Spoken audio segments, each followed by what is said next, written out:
Don Livio Melina no necesita presentación. Él, desde jovencito, se ha dedicado al estudio de la teología moral fundamental y ha tenido la gracia de entrar como alumno primero y después como profesor en esta larga tradición que yo decía que se ha iniciado con la sangre de San Juan Pablo II y con toda la experiencia que él traía desde Bolonia. Ha trabajado codo con el Papa San Juan Pablo II, con el Papa Benedicto XVI y ha seguido todo lo que fue la primera presidencia del Pontificio Instituto Juan Pablo II con el cardenal Carlo Caffarra, después con los demás presidentes, y él, desde 2006 a 2016, presidente del Pontificio Instituto Juan Pablo II para estudios sobre el matrimonio y la familia. Bueno, pues un alma entregada con testimonio martirial de lo que significa dejarse abrazar por la verdad. Yo me siento honrado y me siento contento de su presencia aquí esta tarde.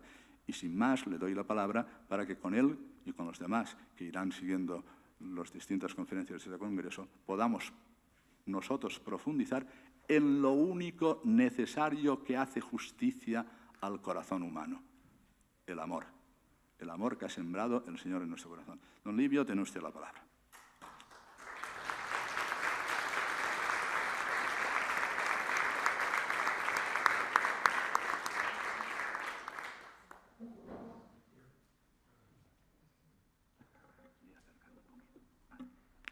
Quería empezar agradeciendo la invitación y la organización del Congreso y aprovechar la ocasión para felicitar a don Juan Antonio por su aniversario sacerdotal y episcopal, recordando con gratitud su dedicación a la gran obra de San Juan Pablo II.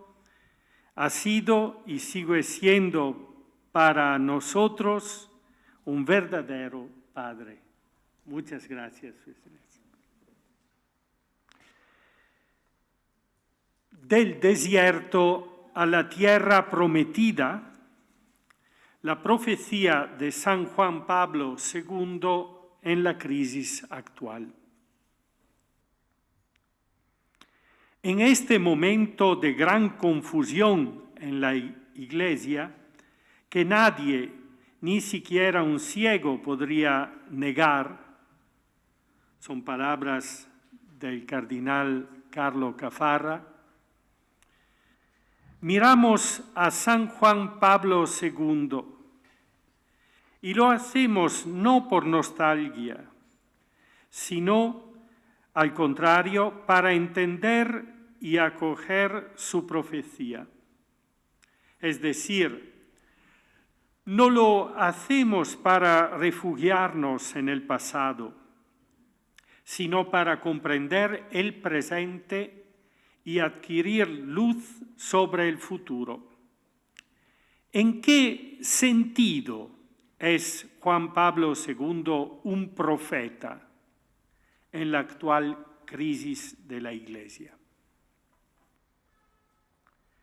Stanislav Grighiel hace algunos años comparó la figura del Santo Papa con la de Moisés, que ya anciano al final de su vida, subió desde las estepas de Moab hasta el monte Nebo, y desde allí lanzó su mirada hacia la tierra prometida. Moisés había sacado al pueblo de Israel de la esclavitud de Egipto durante 40 años de marcha por el desierto. Pero luego no entró en la tierra, que solo pudo contemplar de lejos desde la cima de aquel monte. Del mismo modo, habría sucedido, según Grighiel, con el gran Papa polaco, que tenía la misión de conducir a la Iglesia e introducirla en el tercer milenio. Tampoco él entró en la nueva estación que había preparado y predicho, pero nos dejó esta gerencia a nosotros.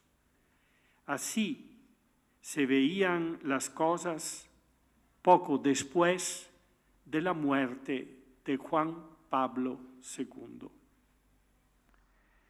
Esta evocadora imagen nos desconcierta.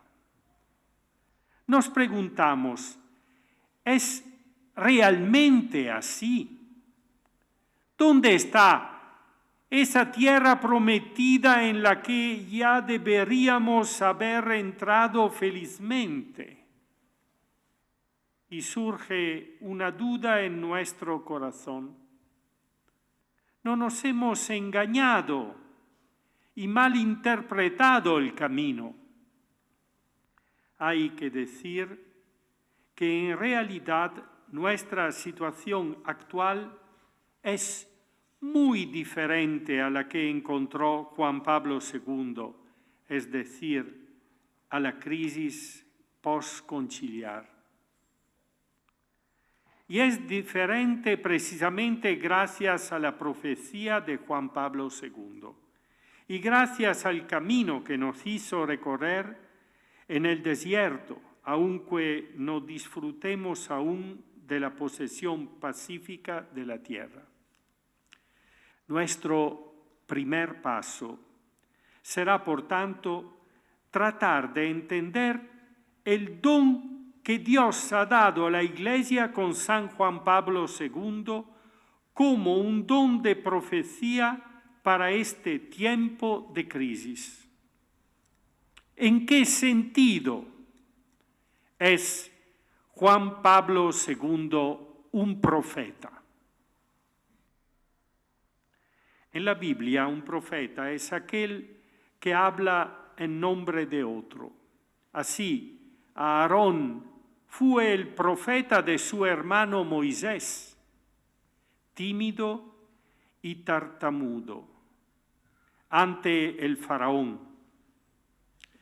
Pero sobre todo un profeta es aquel que habla en nombre de Dios y que revela al pueblo los misteriosos planes de Dios para la historia de la humanidad.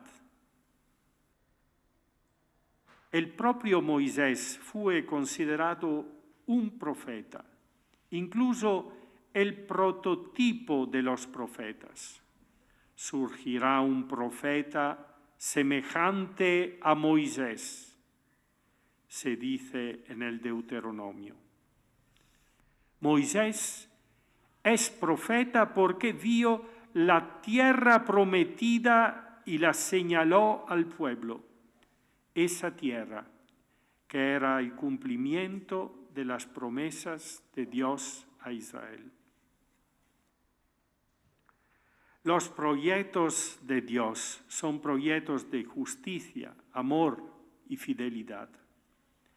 Revelan el principio y el fin de la historia, la cual aparece como camino coherente en el que se cumplirán las promesas de Dios al pueblo de la alianza. En la Sagrada Escritura, la palabra fidelidad, emet, es sinónimo de verdad. La verdad, en efecto, es la cualidad de lo que es estable frente al paso del tiempo, de lo que es seguro y fiable, en lo que uno se puede apoyar para construir, para orientar el camino de la vida. Un camino de verdad es un camino que conduce con seguridad a la meta, porque quien garantiza es digno de confianza. El profeta es, por tanto, quien puede dar testimonio y narrar la fidelidad de Dios a su pacto, y así puede asegurar la bondad del camino. De este modo, el profeta es quien atestigua la verdad de las promesas, que no fallan y por tanto son seguras.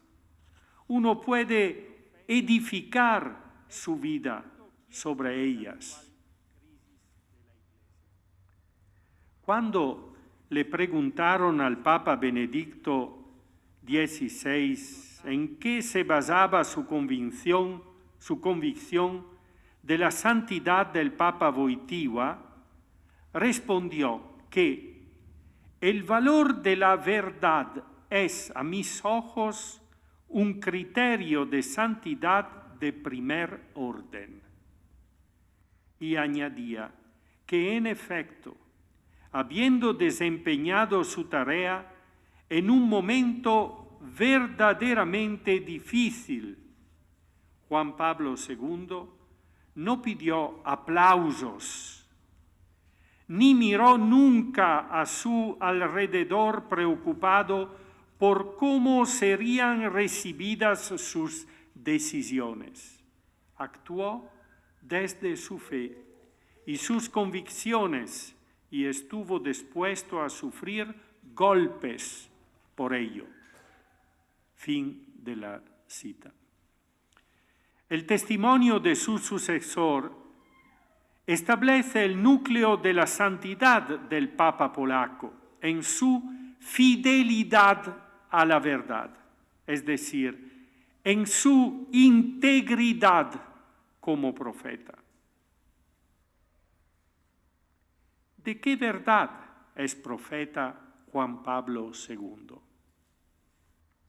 No se trataba ante todo de una doctrina que haya que repetir, sino del plan de amor de Dios para el hombre.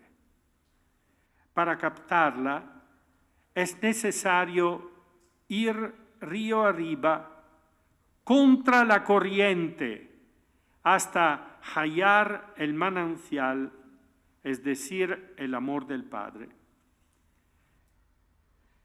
Si quieres encontrar la fuente, debes seguir río arriba contra la corriente, escribió en tríptico romano.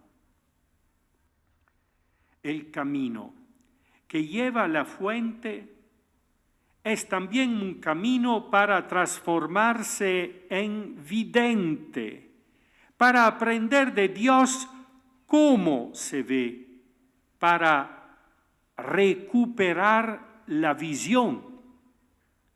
Se trata de una visión que es a la vez la visión del principio y del fin, del hombre y de la mujer, creados al principio a imagen y semejanza de Dios, y llamados al final en Cristo a participar en las bodas del Cordero. El inmenso arco que se extiende entre el origen de nuestro ser creatural y el destino de la plena comunión en Cristo es lo que llamamos la verdad del amor. San Juan Pablo II fue testigo y profeta de esta verdad. Volvemos así a nuestra pregunta sobre la gerencia de Juan Pablo II. Es cierto, las dificultades para la Iglesia han aumentado. Occidente vive una época de alejamiento de Dios y de indiferencia que contagia el resto del mundo con este otro terrible virus. La crisis por los abusos sexuales del clero han supuesto una acusación a la Iglesia, y no solo por la falta de coherencia de sus ministros, sino también como un desafío a la validez de su propio mensaje. Hemos entrado en una crisis de la doctrina y de los sacramentos, de modo que hay sínodos de importantes iglesias locales que exigen cambiar la doctrina moral y sacramental, amoldándola a este mundo moderno. En la emergencia sanitaria, debido a la pandemia del coronavirus, emerge además la crisis de una sociedad que cree poder prescindir de Dios y de una iglesia que ya no encuentra palabras que iluminen la situación concreta. El paralelismo con la historia del pueblo de Israel tras la muerte de Moisés nos ayuda a encontrar claves de comprensión a la luz de la historia de la salvación en el momento que vivimos. En realidad, después de cruzar el río Jordán bajo la guía de Josué, el pueblo no encontró la paz, sino que comenzó un nuevo desafío, no menos exigente. Se trataba ahora de luchar por la conquista de la tierra contra numerosos y feroces enemigos. Así ocurre con nosotros. Juan Pablo II nos guió por el camino del desierto y nos mostró la tierra, pero eso no significa que nos ofreciera la paz en esta tierra. Por el contrario, después de Juan Pablo II, la lucha se ha desatado en mayor medida y en formas más insidiosas. ¿Qué hemos ganado entonces si el combate prosigue? En el desierto, el camino era duro y faltaban muchas cosas, pero no había enemigos y se podía soñar con la fácil conquista de una tierra fértil y generosa en todo bien. La perspectiva de una lucha contra enemigos poderosos ya había asustado al pueblo de Israel tras sus primeras exploraciones y lo había convencido a retroceder. Cuando entraron en la tierra, se revelaron enemigos nuevos y hasta entonces desconocidos. Descubrieron además que también había enemigos internos, quizá más peligrosos, que hasta entonces se habían escondido, y experimentaron la dificultad de ser dirigidos por líderes verdaderamente fiables. Pero, ¿qué es mejor? ¿Caminar en una situación de relativa tranquilidad en un árido desierto o luchar abiertamente para conquistar palmo a palmo la propia tierra, aquella a la que se pertenece, en la que se pretende morar y donar a los hijos? He aquí, pues, nuestra tesis. Nuestra interpretación de la circunstancia histórica que estamos viviendo. San Juan Pablo II, con su enseñanza, con su testimonio de vida y con su obra, nos ha hecho entrar en la tierra. Y esto cambia radicalmente la situación de antes, que era la de vagar por el desierto sin puntos de referencia y sin lugares habitables y cultivables. Ahora, gracias a Él, hemos entrado en la tierra donde podemos edificar una ciudad común. ¿Y cuál es esta tierra prometida que Juan Pablo II nos ha mostrado? La respuesta nos la da la verdad del amor, que nos descubre cómo son las relaciones donde el amor verdadero es posible. Ahora sabemos que es el verdadero amor sobre el que se puede construir la vida, el amor que al final triunfará sobre todas falsedad, reduccionismo o adulteración.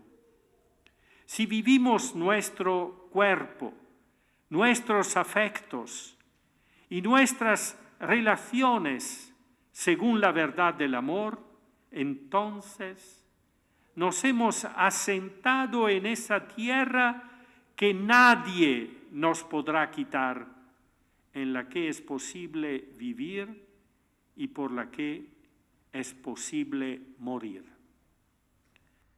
Tratemos de profundizar ahora en esta metáfora. En primer lugar, miremos al desierto que acabamos de atravesar para identificar las concepciones inadecuadas y falaces. Este desierto consiste en un desafío externo del mundo moderno hacia la Iglesia y también en una dificultad interna de la propia Iglesia. En segundo lugar, dirigiremos la mirada a la tierra prometida, es decir, cuyas mapa está descrito por la verdad del amor que el Santo Papa nos ha indicado. Entonces, podremos abordar el tema de la próxima conferencia, que estará dedicada a la cuestión de cómo luchar y cómo construir en la tierra en la que hemos entrado. Segundo punto, el desierto de la negación de la verdad. Volver al Egipto. Moisés es la guía que conduce al pueblo fuera de la esclavitud de Egipto, hacia la tierra prometida. Lo hace tras una larga caminata por el desierto, tierra inhabitable, sin agua para calmar la sed, ni comida para saciarse. En esta tierra, el calor y la fatiga crean espejismos que engañan y hacen perder el sentido de la realidad. Y es justo en este punto donde se ha planteado una crítica radical de la figura de Moisés por parte de la mentalidad modernista presente fuera y dentro de la propia Iglesia. Es una crítica que muestra significativas analogías con la que hoy se dirige contra la figura de San Juan Pablo II. El egiptólogo alemán Jan Assmann consideró que Moisés fue quien introdujo el monoteísmo absoluto y la consiguiente condena de la idolatría en el ámbito de la religión. Con él, la distinción entre verdad y falsedad entraría en la esfera de la religión. Es decir, por un lado, estaría la verdadera religión del único Dios que se ha revelado. Y a esta se opondría, por otro lado, la falsedad de los ídolos construidos por los hombres. Así, el universalismo y el proselitismo típicos del monoteísmo mosaico constituirían una pretensión de conquista intolerante con otras religiones. La fe en el Dios único como afirmación de la verdad exclusiva de la propia religión contendría, por tanto, según Assmann, un potencial de violencia y odio hacia los paganos politeístas y los herejes. Este potencial habría sembrado de hecho la intolerancia y habría devastado la historia de la humanidad con conflictos irremediables.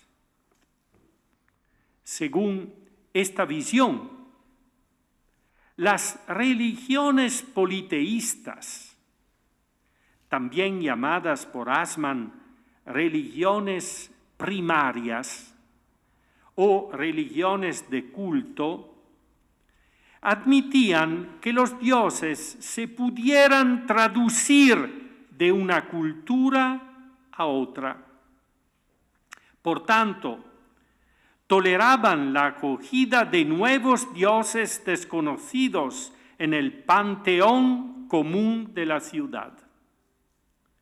Al contrario, la religión monoteísta de Moisés y las que dependen de ella, judaísmo, cristianismo e islamismo, que son llamadas por él religiones secundarias, religiones de doctrina o religiones del libro, y también contrarreligiones, se basan en la imposibilidad de traducir o incluso de pronunciar el nombre de Dios revelado. La intolerancia de una religión que pretende ser verdadera en el plano dogmático y que para afirmar la gloria del Dios único excluye el culto a cualquier otra divinidad, encuentra correspondencia en la vida moral. Pues, en efecto, pretende una separación radical entre el bien y el mal a través de la ley, que los 10 mandamientos del Sinaí definen sin posibilidad de matices ni excepciones. El monoteísmo ético, con su intransigente rigidez, no sería menos peligroso que el monoteísmo dogmático. La propuesta de Assmann es, a fin de cuentas, sencilla. Al encontrarnos caminando por el desierto para evitar conflictos violentos, debemos cambiar de dirección, repudiar el camino del éxodo hacia la tierra prometida y volver al Egipto politeísta, pasando de la metáfora a la realidad. Hay que abandonar la pretensión de verdad de la religión judía y cristiana, ya que él, es una cita, el presupuesto de toda verdadera tolerancia sería la capacidad de historizar y relativizar su propia posición. En realidad, como demuestra puntualmente Joseph Ratzinger en respuesta a la tesis de Assmann, el politeísmo precristiano no trajo en absoluto la paz y la reconciliación. Los padres de la Iglesia lo sabían bien. San Atanasio de Alejandría, un egipcio que había conocido bien y personalmente la época del politeísmo pagano, lo dice a las claras.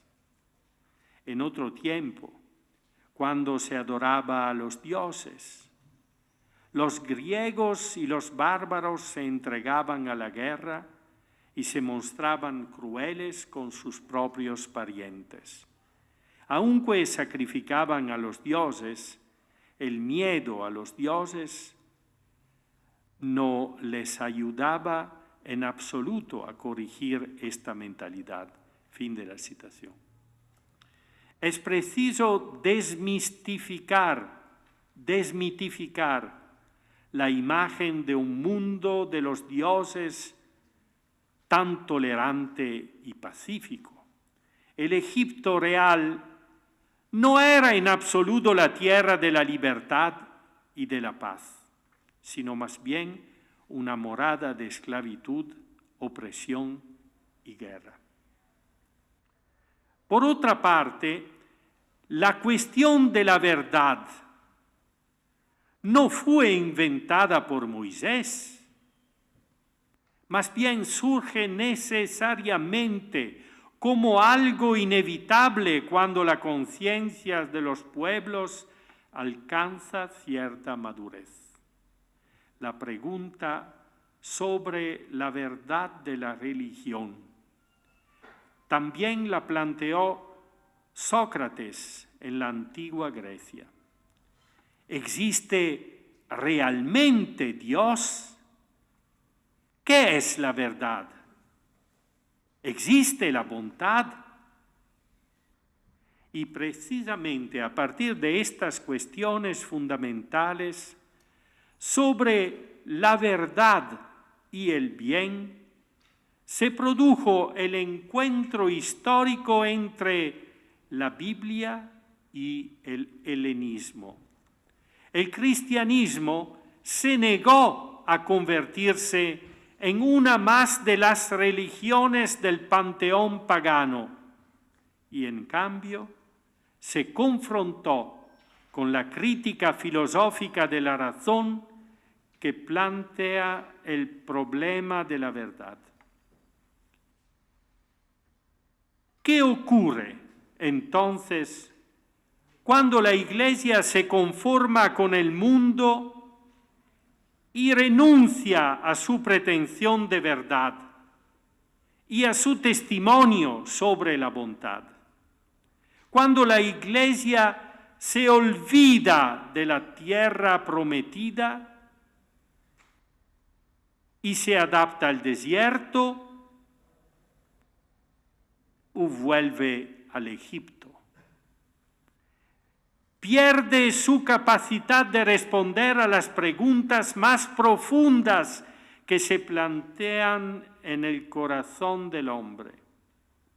Pierde también su capacidad de responder a las preguntas del hombre moderno, quien, tras experimentar la tragedia de las ideologías totalitarias del siglo pasado, vive hoy en la ilusión de omnipotencia de una tecnocracia que esconde un árido nihilismo.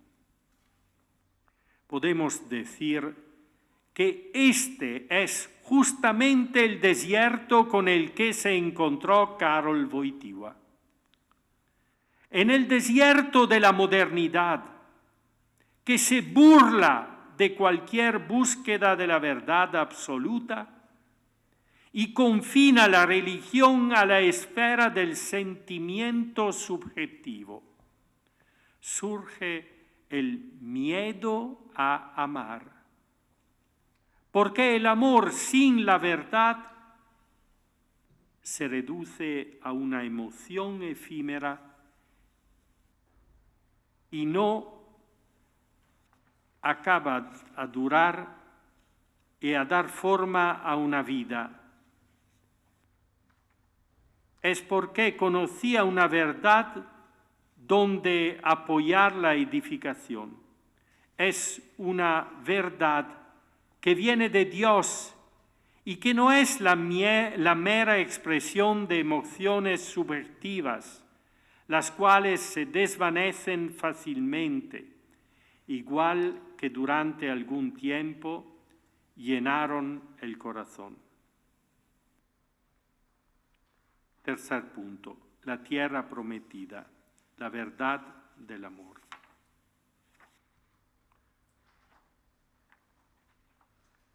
En realidad, el hombre entra en su propia tierra, la que puede habitar y cultivar, cuando comprende lo que es la verdad del amor. Para que haya una morada habitable, se necesitan tanto el amor como la verdad. Y es necesario que estas dos realidades se encuentren. Hay necesidad de amor, porque solo el amor toca la profundidad de lo que somos en las relaciones interpersonales con los demás. Como enseñaba San Juan Pablo II en la encíclica inaugural de su pontificado Redemptor Hominis, el hombre no puede vivir sin amor. Permanece para sí mismo un ser incomprensible. Su vida carece de sentido si el amor no se le revela, si no se encuentra con el amor, si no lo experimenta y lo hace suyo, si no participa en él vivamente. Pero también es necesaria la verdad, porque solo la verdad permite construir algo que forme parte de una historia común y que perdure en el tiempo. Así habló el Papa polaco en Puebla, dirigiéndose a los obispos latinoamericanos reunidos en la tercera Asamblea General y recordándoles que estaban llamados a ser ante todo, maestros de la verdad. No de una verdad humana y racional, sino de la verdad que viene de Dios, que lleva consigo el principio de la auténtica liberación del hombre. Conoceréis la verdad, y la verdad os hará libres. Esta verdad, que es la única que ofrece una base sólida para una adecuada praxis. Encontramos aquí, en la intersección de estas dos grandes palabras, de la experiencia humana, una categoría decisiva para la visión moral inspirada por Karol Wojtyła. Por eso hemos tomado como nombre de nuestro nuevo proyecto académico y pastoral Verdad del Amor. Esta es, en nuestra opinión, la clave para entrar en la tierra prometida y poder combatir con ella, por ella. Se trata, pues, de superar dos visiones limitadas que reducen la experiencia humana, porque son incapaces de conyugar la verdad y el amor. En primer lugar, hay que rechazar el objetivismo de una verdad sin amor, que no tiene en cuenta el valor único e irreductible de cada persona. Es el fruto de un intelectualismo que cree poder entender la vida a partir de principios abstractos y pretende imponer reglas extrínsecas al dinamismo de la libertad. En segundo lugar, hay que evitar también ese subjetivismo que por reacción querría un amor sin verdad, en nombre de la necesidad de ser auténticos. En este caso, solo se admite como criterio de verdad la coherencia del sentimiento consigo mismo. Ahora bien, de este modo, la persona queda prisionera de sí misma, incapaz de acoger la persona del otro, de salir hacia ella y de establecer un nosotros común. Escuchemos cómo habla el Papa Francisco sobre el entrelazamiento del amor y la verdad en la encíclica Lumen Fidei, en el número 27. Y así se puede ver en qué sentido el amor tiene necesidad de verdad. Solo en cuanto está fundado en la verdad, el amor puede perdurar en el tiempo, superar la fugacidad del instante y permanecer firme para dar consistencia a un camino en común. Si el amor no tiene que ver con la verdad, está sujeto al vaivén de los sentimientos y no supera la prueba del tiempo. El amor verdadero, en cambio, unifica todos los elementos de la persona y se convierte en una luz nueva hacia una vida grande y plena.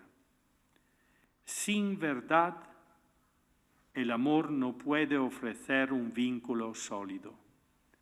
No consigue llevar al yo más allá de su aislamiento, ni librarlo de la fugacidad del instante para edificar la vida y dar fruto. Si el amor necesita la verdad, también la verdad tiene necesidad del amor. Amor y verdad no se pueden separar. Sin amor, la verdad se vuelve fría, impersonal, opresiva para la vida concreta de la persona. La verdad que buscamos, la que da sentido a nuestros pasos, nos ilumina cuando el amor nos toca. Enumeramos sumariamente algunos ámbitos centrales que se abren desde la verdad del amor. Asumir la perspectiva del amor al hablar de la verdad significa aceptar el punto de vista personalista y práctico del sujeto que actúa. Esto es así porque a la raíz de toda acción está siempre el amor como fuente originaria. El que actúa siempre movido por algún amor, dice Santo Tomás de Aquino. Aquí encontramos ya el vínculo con la verdad, porque la referencia necesaria dentro de todo amor es el bien de la persona, el auténtico, es auténtico aquel amor que quiere y busca el verdadero bien de la persona que ama. El amor implica salir del propio subjetivismo. La verdad sobre el bien del amado implica trascender el deseo y los impulsos inmediatos de las pasiones. La verdad del bien es la garantía de la verdad del amor y la prenda de que se puede vivir en comunión. Pues el amor implica la libre acogida de una verdad que precede al sujeto y lo orienta hacia su meta. Segundo, también se inserta aquí el tema del lenguaje del cuerpo, a través del cual las personas pueden manifestar la realidad singular de su amor, según el diseño del Creador. La verdad del amor pasa por la corporalidad personal del sujeto. Es en su cuerpo donde se descubren los significados originales que constituyen como una gramática corporal, modulan una sintaxis y hacen posible esa expresión poética, única e irrepetible, en la que las personas que se aman realizan el don de sí mismas en comunión. Respecto a las reglas gramaticales y sintácticas, es necesario, aunque no sea suficiente para crear poesía. Esta es la enseñanza de la Veritatis Splendor, que afirma: la persona, incluido el cuerpo, está confiada enteramente a sí misma y es en la unidad de alma y cuerpo donde ella es el sujeto de sus propios actos morales. Tercer punto. En la perspectiva de la verdad del amor es posible además una interpretación personalista de la ley natural. Esta aparece en efecto como orden del amor que la razón establece en los afectos y actos humanos para que alcancen el fin que los anima, participando en el sabio designio del Creador.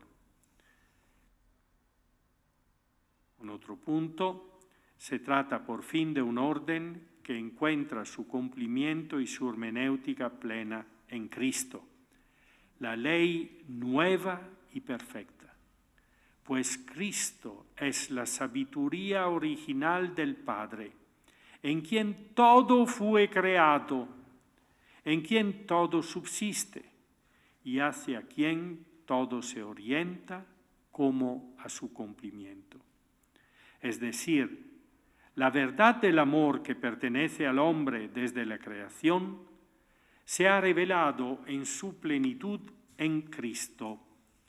Cristo lleva a una nueva medida la capacidad del amor para entregarse y para ser fiel al don. Cristo da lugar a una nueva medida del lenguaje corporal. Y esto es así precisamente porque Cristo nos revela al Padre, fuente primaria del verdadero amor. Además, junto con la revelación del Padre, Cristo nos da el espíritu de amor, que nos guía a toda la verdad. La Iglesia es entonces el lugar donde podemos experimentar la plenitud del amor en la verdad. El último punto.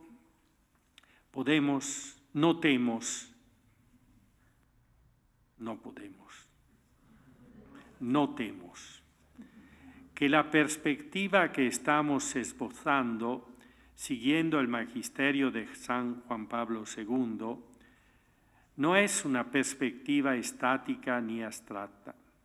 Al contrario, resulta del todo dinámica y pastoral, en la medida en que pone en el centro centro de la formación del sujeto cristiano en el amor. De hecho, se trata, como diría el gran Papa polaco, nada menos que de enseñar a amar. ¿Cómo se forma el sujeto cristiano? El orden del amor plasma en el sujeto un orden de virtudes que permite la unidad interior de verdad y del amor. Es una perspectiva moral muy distinta de la que prevalece en la modernidad, que impone exteriormente una ley sobre la libertad para luego adaptarla a las circunstancias utilizando excepciones.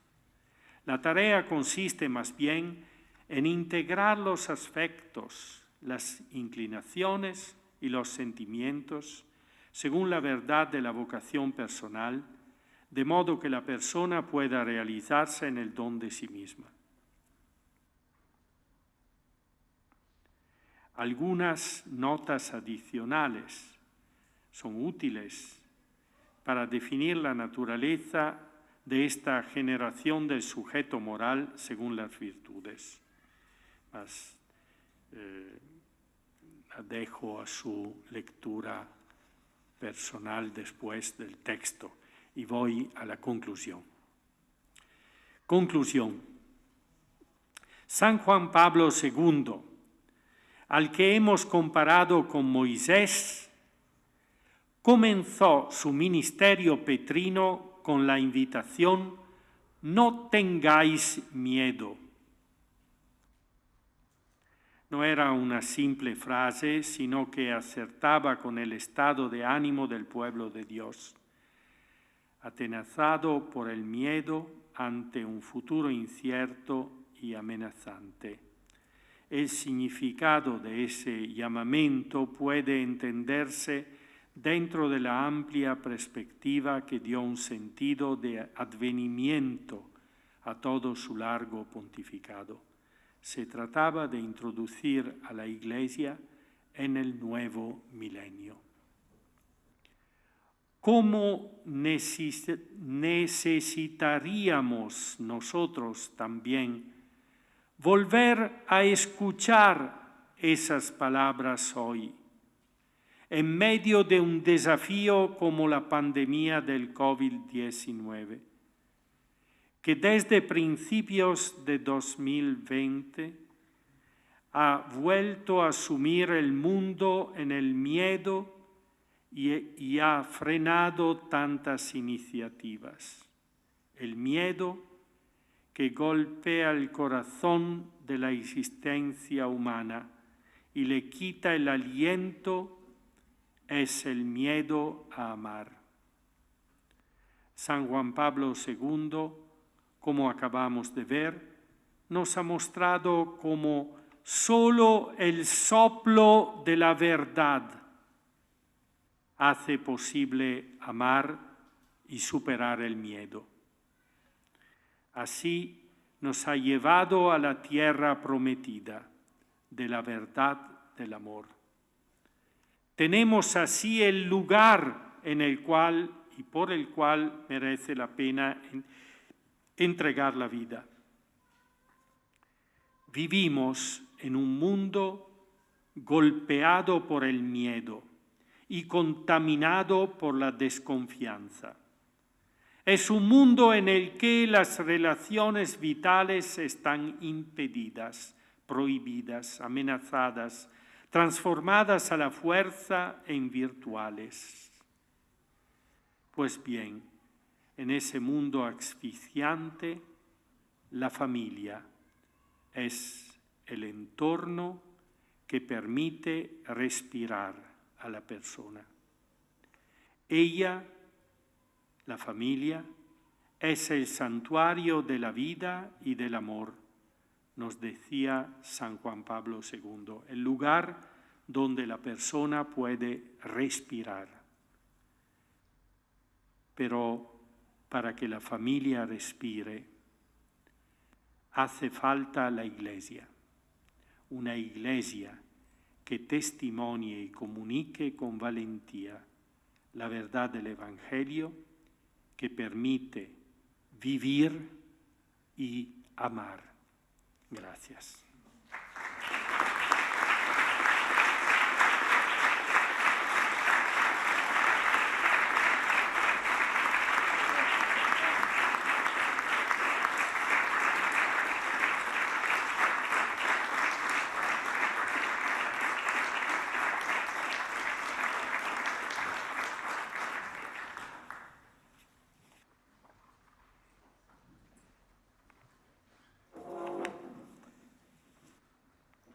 Podemos utilizar 10 minutos para las preguntas. Eso es. Si hay alguna pregunta aquí en la sala, primero, hay posibilidad con el micrófono. Sí. Don Livio, usted ha hablado de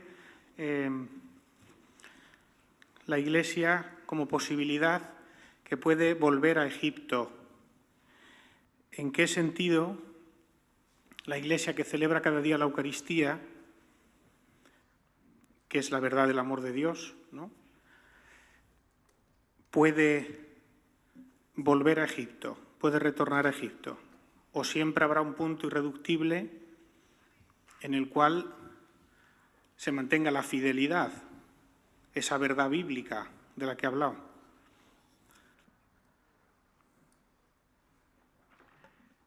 Creo que tenemos al mismo tiempo la garantía de nuestro Señor Jesucristo que nunca faltará la fidelidad fundamental de la Iglesia, para que nunca faltará la presencia del Espíritu del Señor en la Iglesia, el espíritu de verdad, el espíritu de amor.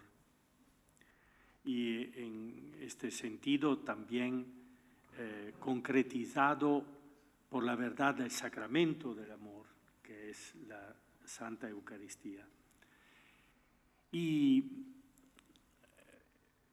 Pero hay todavía la presencia de la tentación permanente en la Iglesia, de la posibilidad de perder la fe. Nuestro Señor pone la inquietante pregunta de cuándo volverá a nuevo el Hijo del Hombre en la tierra, encontrará la fe.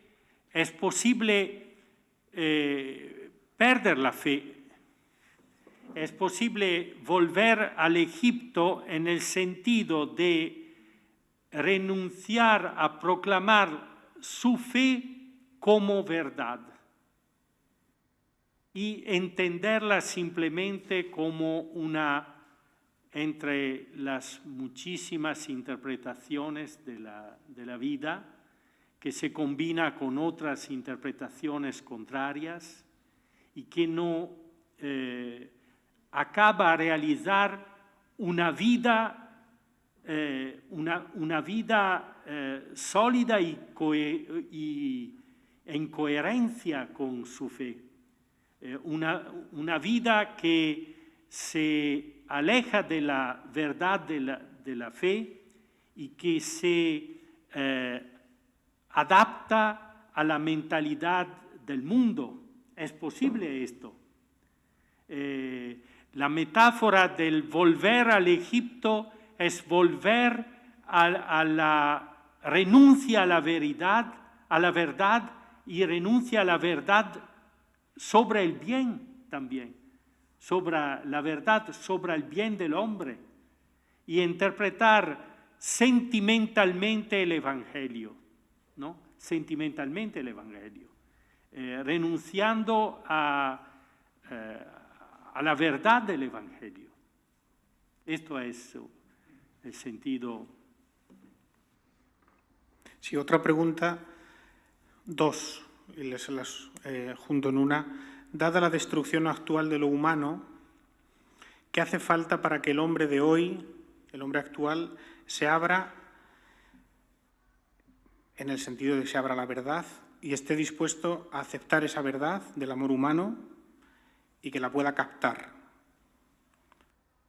¿Cuáles serían las condiciones? ¿Qué haría falta para que el hombre actual, un hombre débil, un hombre roto, con heridas? Y por otro lado, San Juan Pablo II mostró lo fascinante de la verdad del amor en Cristo. Preguntan si esta fascinación de la persona de Cristo, que atrajo a seguidores, que atrajo a discípulos, para nosotros tiene que ser punto de partida o más bien punto de llegada. No sé si... Yo creo que la necesidad que tenemos más urgente, según lo que es nuestra experiencia de estos años, es la necesidad de formar el sujeto cristiano, el sujeto creyente.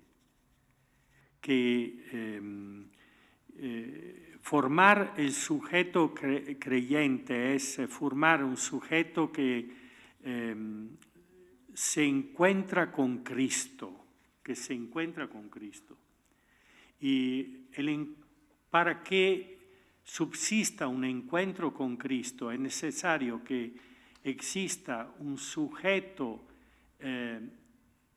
lleno de pregunta por Cristo y que esta pregunta humana por Cristo se encuentre y experimente la respuesta de Cristo. Es decir, para formar el sujeto moral cristiano es necesario un encuentro.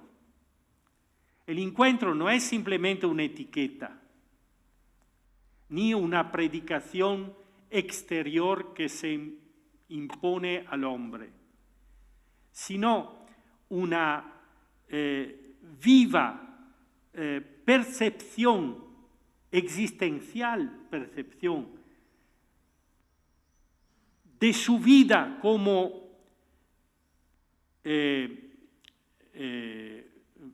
attesa, como espera de algo que es presente en cada hombre, no solo en los cristianos, en cada hombre, y que la respuesta de Cristo sea para esta espera realmente algo significativo. Entonces, podemos decir que Cristo está en el principio, en el fin, porque Él está en el presente.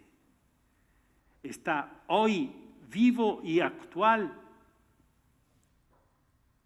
Y este testimonio de Cristo, integral de Cristo, es lo que falta.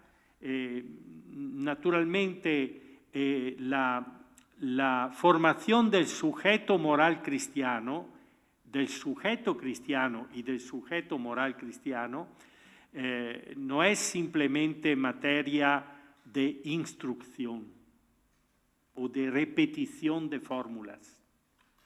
Es la formación del corazón, de la razón, de las actitudes cristianas, es formación de las virtudes cristianas, fe, esperanza y caridad y todas las virtudes morales, ¿no? que son como las fuerzas que nos abren a la acción cristiana.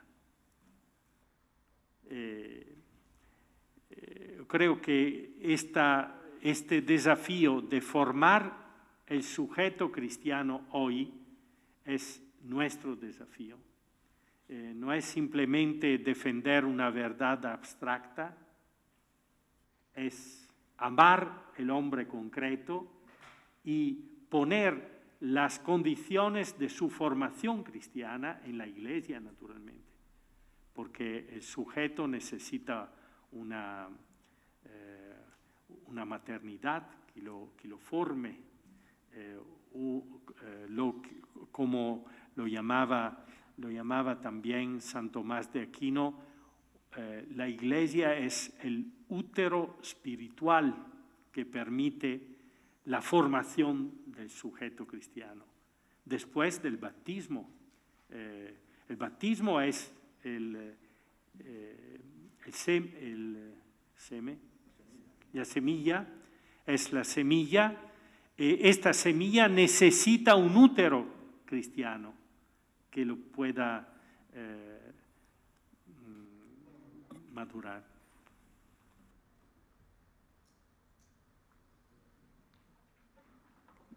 Don Fernando Simón. No, espera un poquito y te damos el micrófono, así lo escuchamos todos mejor.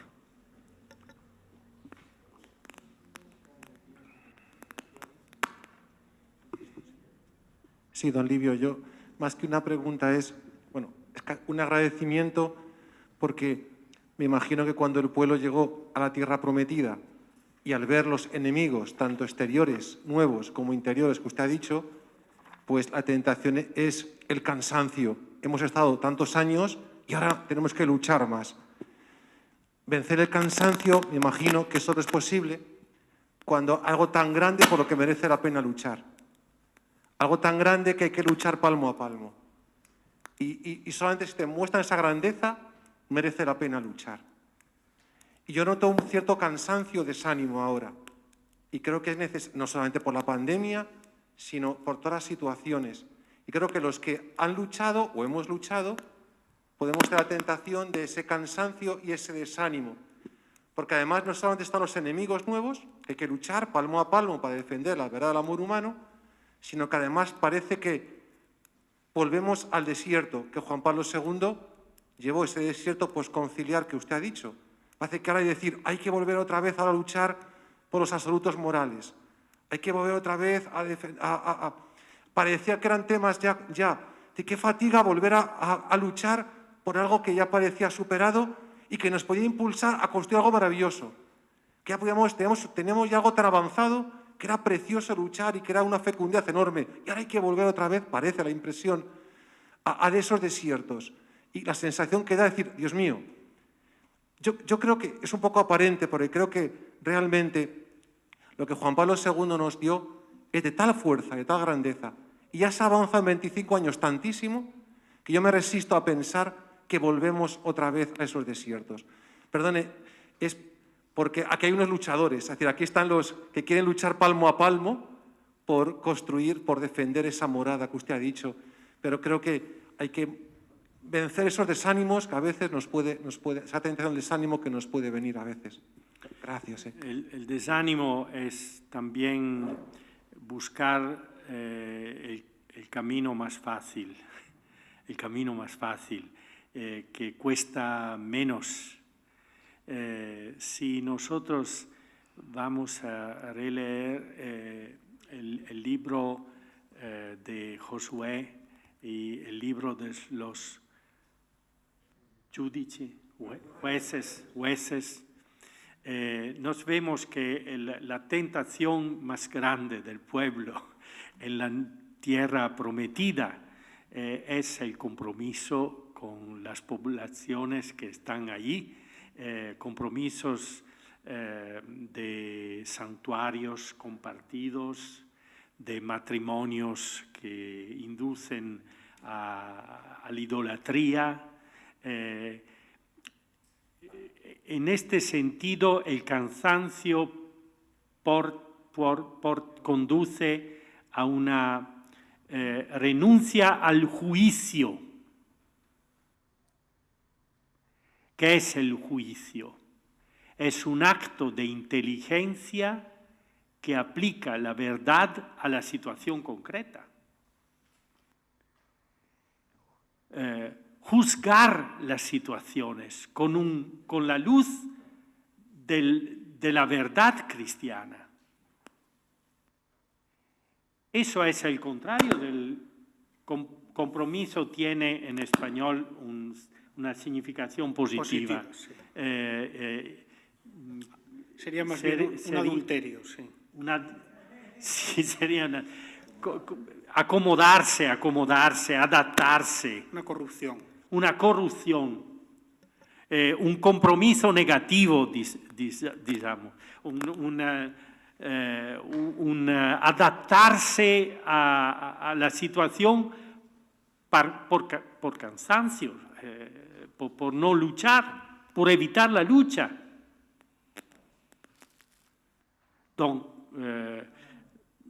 Yo creo que la actitud de juzgar es importantísima en este momento y es una actividad importante del sujeto moral cristiano. Juzgar las situaciones y en estas situaciones llegar después a juzgar. Es importante, pero es importante también decidir y poner acciones de verdad en la realidad concreta de la vida de esta tierra promesa en la que somos con muchísimos enemigos cerca de nosotros y en nosotros. El Papa ha publicado una carta apostólica con motivo del 7º centenario de la muerte de Dante. Sí. Aprovechando que usted es italiano, ¿en qué sentido? Y ahí le califica el Papa como a él y a los poetas en general como maestros de la esperanza, creo recordar, una cosa así.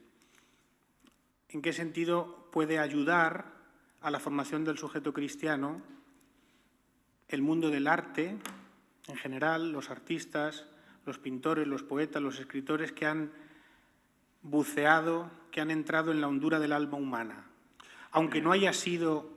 Creo que Dante, de este punto de vista, es un poeta muy diferente del sentido en el que nos entendemos los poetas ahora, ¿no? Dante es un poeta que juzgaba y el infierno, purgatorio y paraíso es un acto de juicio fuerte, un acto de juicio y es un acto de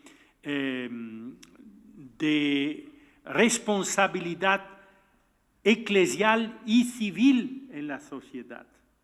El poeta es no uno que se aleja de lo real por un fantástico imaginario, ma un hombre que juzga y expresa en la belleza de las palabras y de la construcción intelectual la verdad de un juicio y de una acción también civil en la sociedad. Esto es Dante. Ahora atended a las normas que han dado para salir. Nos reencontramos mañana, para los que queráis, en misa a las 9 de la mañana, arriba en la capilla. Tendremos laudes y misa. Y después ya, con este sosiego que venimos desarrollando las charlas, nos encontramos de nuevo aquí para el desarrollo de la mañana, lo que tenéis ahí en el prospecto.